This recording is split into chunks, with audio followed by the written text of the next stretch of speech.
is so great to be here tonight to celebrate the launch of this amazing organization. Tina, you are the one. You are the one. My mother always said, it's great to have a good idea, but it's the follow-through, and through and through and through. You go right through to tomorrow, so congratulations. Zainab Salbi of Women for Women International passed me the transcript of an interview she did with an extraordinary, there she is, Afghan woman. And I wanted to tell you her story.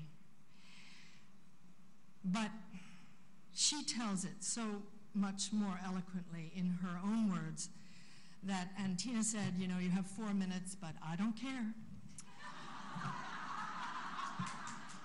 I know you're late, but you've had enough drinks. You can just sit here and hear the words of this woman, because in it is everything we're talking about. It's why stuff is really bad, and it's why the solutions are there, and they happen every day to ordinary, extraordinary women.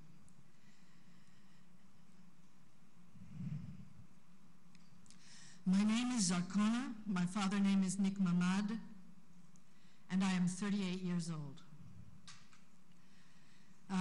When you ask me that, go back to your childhood and remember what happened to you, there was no happiness in my childhood because all hardship start from my childhood. I was 2 years old that my uncle asked my mother to give me to his boy, and my mother always refused. And when I was 6 years old, my brother, well, there is, on Friday, it's dog fighting. Who wins, who lose, they lose. My brother lose. And he started fighting with my cousin, and he took out a knife, and he killed my cousin. And then he disappeared for 2 weeks. And so there was a local council in my village. There was Decide. On one father, and on the other side, my uncle. And they asked for me to be the tool for the resolution of the conflict between my uncle's family and my father's. And that time I was playing with the other girls. I didn't know what happened in that council. I was playing, and then suddenly my father come and take me away from the other girls, and he took me to that area where all the elder men decide my future. And they and my father, they draw me to my uncle and they say, this is you want, take it home.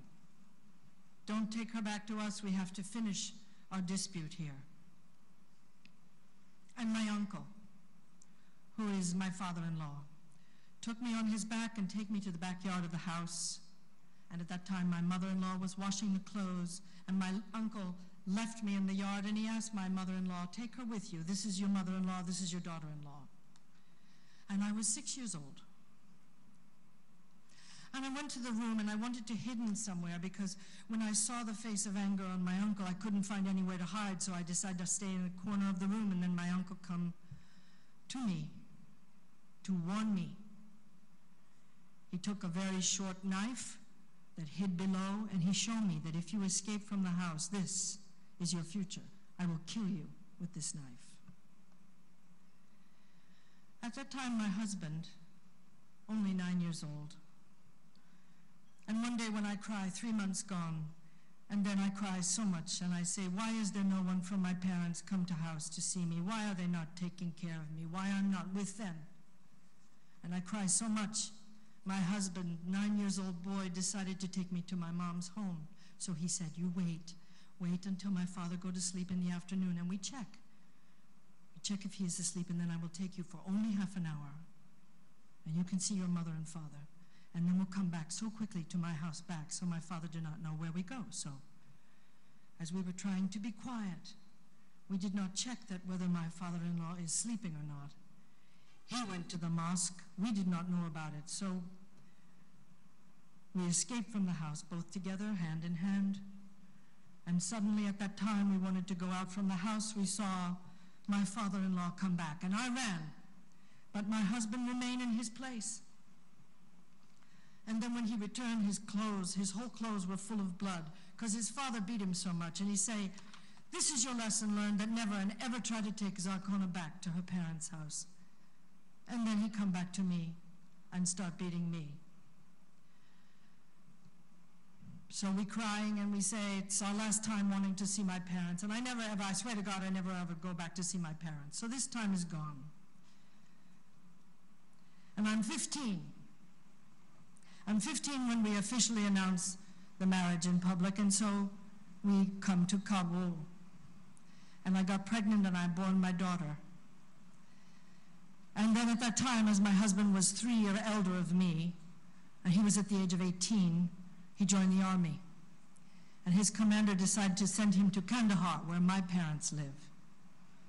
And we asked him not to go to Kandahar. Maybe he can select another area. And he said, no, it's not the time to be worried about Kandahar, because now we got married. We have our daughter. We have our baby girl. And all anger will be removed from your parents' side. So he decided to go. And after 6 months, he spent time there, and he got his vacation approval to come to Kabul, and we were waiting for him to arrive. But there was another person come from my parents' behalf. And they say, tell me directly now that we are completely free. They say, escape from the house and don't accept any marriage with your brother-in-laws, because now you are just free. Come to us back. And then I understand what happened to my husband, because they killed my husband. And they thought that if they killed my husband, I will be free. And I was at the age to decide whether I stay with my daughter or with my family. But I hate my family. I hate the decision they make during my childhood. I asked my father, why did you choose me? You took me away. I didn't understand. I didn't have a choice. I didn't have a decision. I didn't have a voice. So I hate them. I hate them the most, and I send him back to my father, and I say, I will never forgive you. Any one of you, I will never forgive you. So I stay with my in-laws' family. And my mother-in-law was kind to me, and she never called me a bad girl or anything mentioned about my past history. But my uncle was a bad man, very bad man. And I remember always he wanted to punish me, and he beat me to my back, and it was bad time. But I lost my husband, so there's no one for me to go and complain. So I decide 2 times to suicide. One, my cousin come from Iran, and there was insects in our houses, and there was a medication to remove the insects, and he emphasized to my father-in-law, take it away from the children, because they eat it, they will die. So I see where they put it. And I tried to eat that medicine, and it's so sour and bitter, I couldn't eat a lot, but I put it in a tomato, inside a tomato, and I ate it. And so after a few hours, my health get bad and worse. And I just heard my mother-in-law, she crying and asking for help, and asking my father-in-law to take me to hospital. And then I hear the voice of my father-in-law say, let her die. We can take her back to her parents and say, take that, your died girl.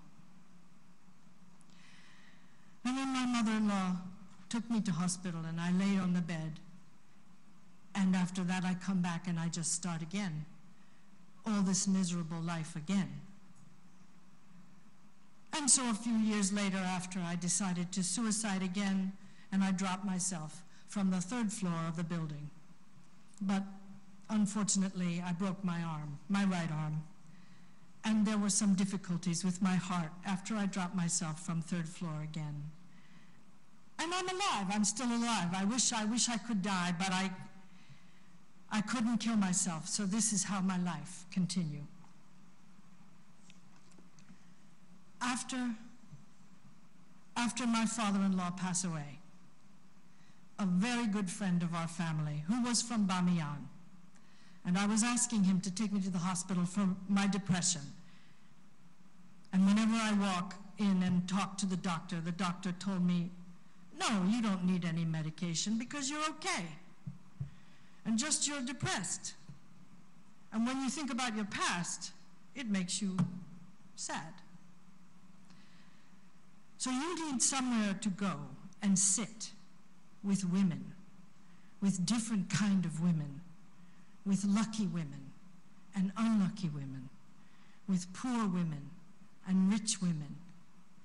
And you can see how they are dealing with their problems and how they are dealing with their challenges that they face.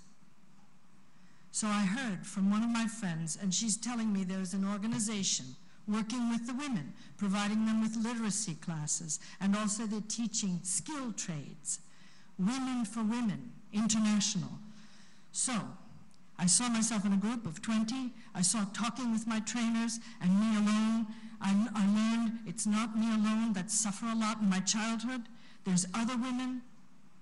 They have the same pain, they have the same hardships, and that for me was the greatest time. And after I graduated, I succeeded to find a job in handicraft and embroidery. And after 2 years, Women for Women International asked me to come and join the organization again as a trainer. So I start training other women, and I train them with production, very good quality of production. And whenever there is an exhibition or any places asking me to sell my production, so this is actually now my life is getting better.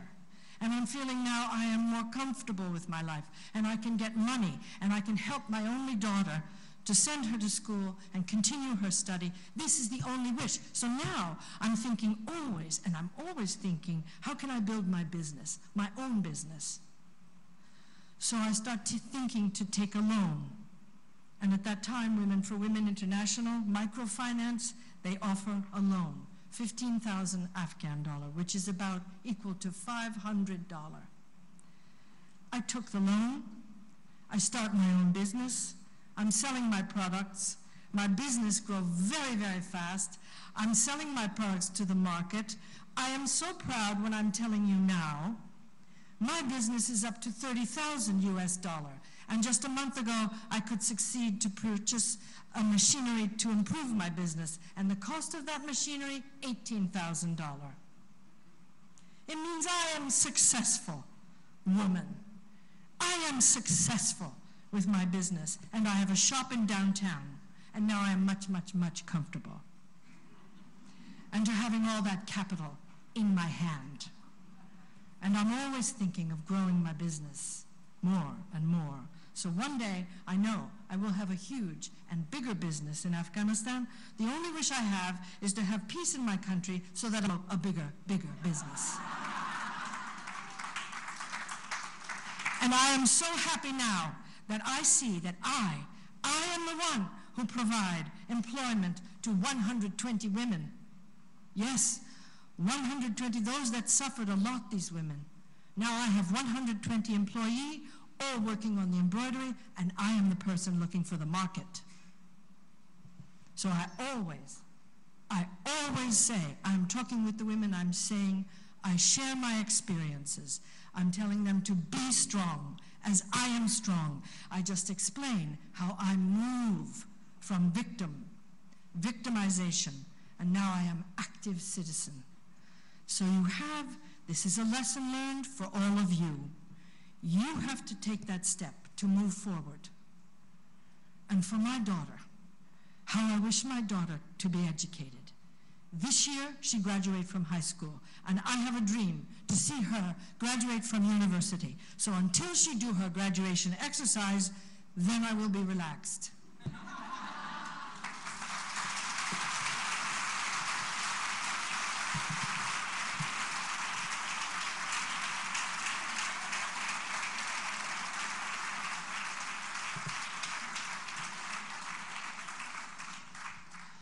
Zarkona's story is far from unique. Every day, thousands of girls and young women are forced into marriage. They are, simply put, chattel. They are slaves. And it's happening all over the world, even here in the United States. You're about to learn about these honor crimes, how they persist in so-called free and civilized nations. And you'll hear from some of the women who are fighting mightily to hold these nations, our own included, to account. Thank you.